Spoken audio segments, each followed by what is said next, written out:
In today's video, I'll be sharing some easy DIY activities that you can make for your children in your classroom or for your child at home. My name is Campbell. I'm currently a kindergarten teacher, and I actually went back to the classroom about a month ago after being a stay-at-home mom for about 2 years, raising my daughter Melina.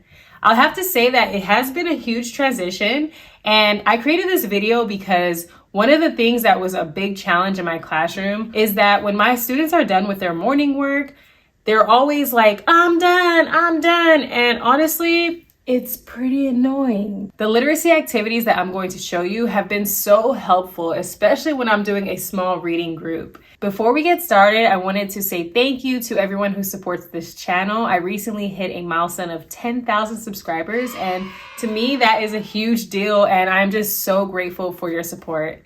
If you're new to this channel and you're interested in finding fun ways to entertain and educate children, then be sure to subscribe to my channel, give this video a thumbs up, and without any further ado, let's go ahead and jump right into the literacy activities. The first activity is called Sight Word Sentences Unscramble. This is set up as a center using a pocket chart and a cart. I'll demonstrate to you how I teach my students to use this center properly. You also want to make sure that the words that they're reading are not too difficult, so that way they can do this independently or with a partner without needing your help.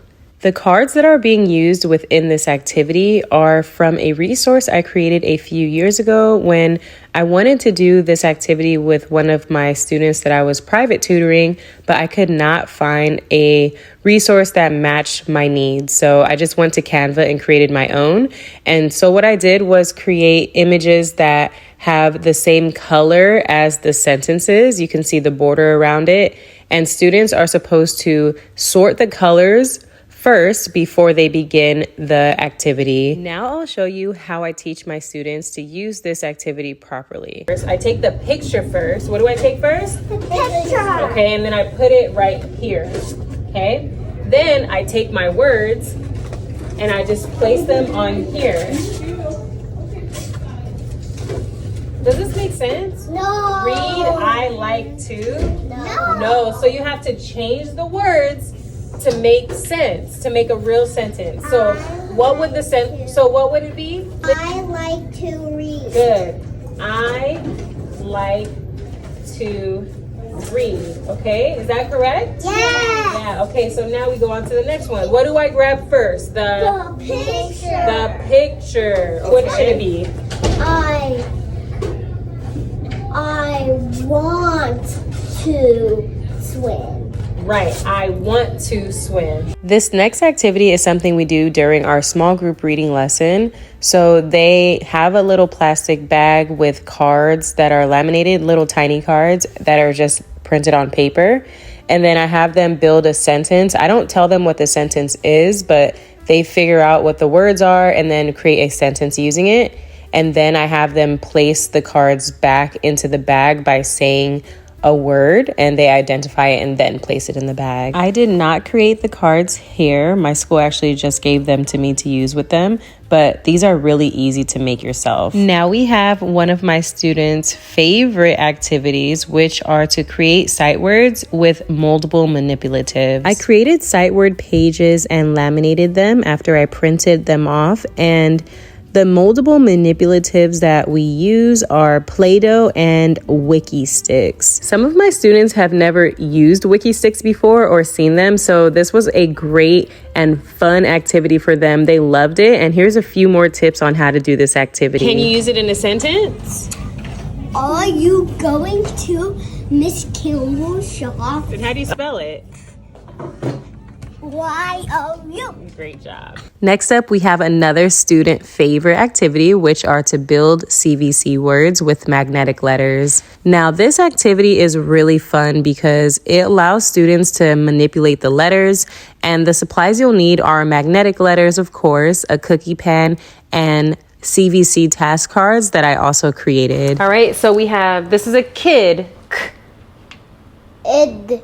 Good. Kid. Okay, so what letter goes here? D. In the middle. K. E. That would be ked. We have to do I. E goes. It's E says I. I. K. I.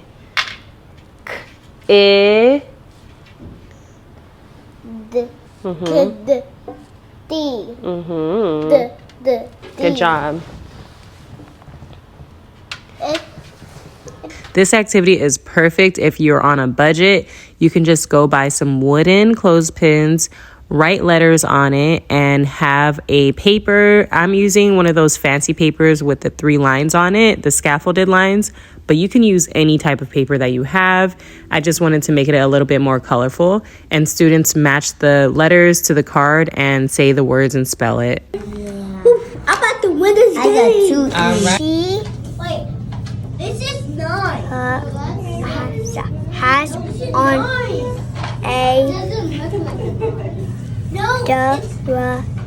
dress. Good. You guys are good. Here's another inexpensive and super fun activity, which are DIY sight word puzzles. For this activity, you will need jumbo popsicle sticks, sight word cards, which are also included in the resource that I showed you earlier, and you'll need a marker.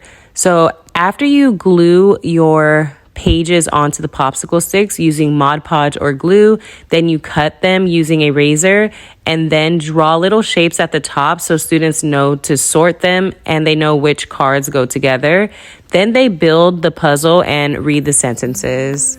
I wanted to show you a closer look at the resource I discussed, which are the Sight Word Fun books, and it includes a high frequency words chart. Those are basically the first most common words that children learn, and it's color coded, so each book has all of the words that are under the color. So this is the red book, so it has all of the words that are under the red column, and the words are also highlighted so you know which word that they are focusing on. I used a binding machine to create these little tiny books, and I think they're so cute, but you can really just use a stapler, and I used cardstock, but you can obviously just use paper to create the little books, or you can just use them to do the sight word puzzles or the activity earlier, because it does come with those big cards for the pocket charts as well as the images to match the sight word sentences. This next game is not necessarily super easy to recreate unless you have an alphabet rug that you have in your classroom. I wouldn't recommend going out and buying a rug just for this activity, but I noticed that we had letters on our floor, so I had some bean bags at home that I created using my Cricut maker like a couple years ago, and they love matching the letters, and I have them practice the sounds as well. Good.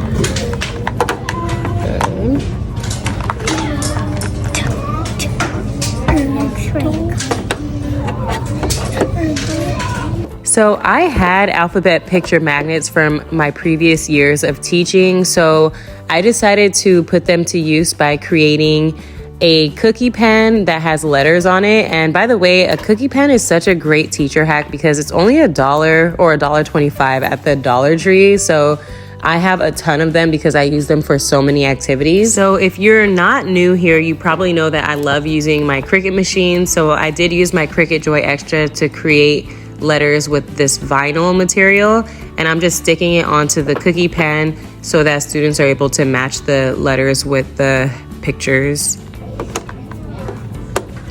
Good. I really hope that you enjoyed this video and that there were a few activities that you'll be able to take with you, whether you're using it in your classroom or with your children at home. Be sure to leave a comment and let me know which activity was your favorite, and I'll catch you in the next video.